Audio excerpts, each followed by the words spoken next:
Heştê adarê roja jinên ketkar ya cîhanê li Stenbolê taxa Kadıköyê bi çalakiyeka girseyî hate pîrozkirin.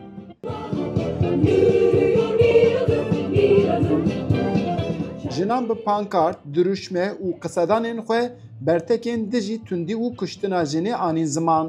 Gelek jin bi cilûbergên xwe yên rengîn di vê derê da dîlan girtin û stran strîn.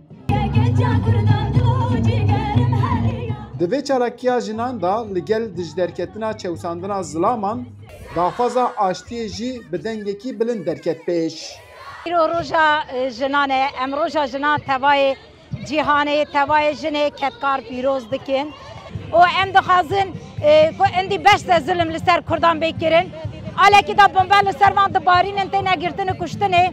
Alekî da jî dibin em azadiyê çê dikin, em aşîtiyê çê dikin. Bi rastî jî anha mejiyê me gelek di nav hevketiye, lê belê em hêvî darin. Di heştê adarê da daxwaza jina ya herî girîng ew bû ku êdî bila ti zarokê wan nekevin nav şer û di hawerdoreka aştî da bijîn. Jinên beşdarvan jî ev hest û ramanên xwe anîn ziman. Me tivê ji bo navê heştê adarê barişekî xweş çêbe ji bera. Wasa ma dayî tê me bi levan aşîverê rakin serê, ştet rakin serê birê me. Ev çi dixwaze me tivê milletê me nî cezavê hemî derkeve. Ji bo navê awayê me navê tu kesî dî ez dayî kêşe, bariş me tivê birê me.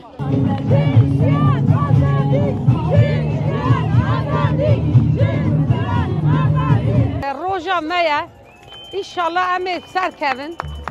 Ama dora me diginin bak binlerce polis dora me gitiye. Sanki em ê herne şêr.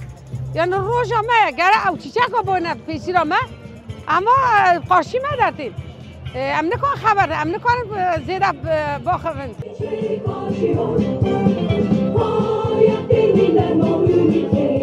Bes tenê meha şivatê da li Tirkiye sî û heft jin hatine kuştin. Ew dibêjin ku êdî em ê du jî kuştina jina derkevin, du jî desthilatiya zilama wêrin. Roja jinê ketkarên cîhanê da tiştê ku derketin pêş aşitî û biratî ye. Eyyûb Demîr, Denge Amerîka, Stenbol.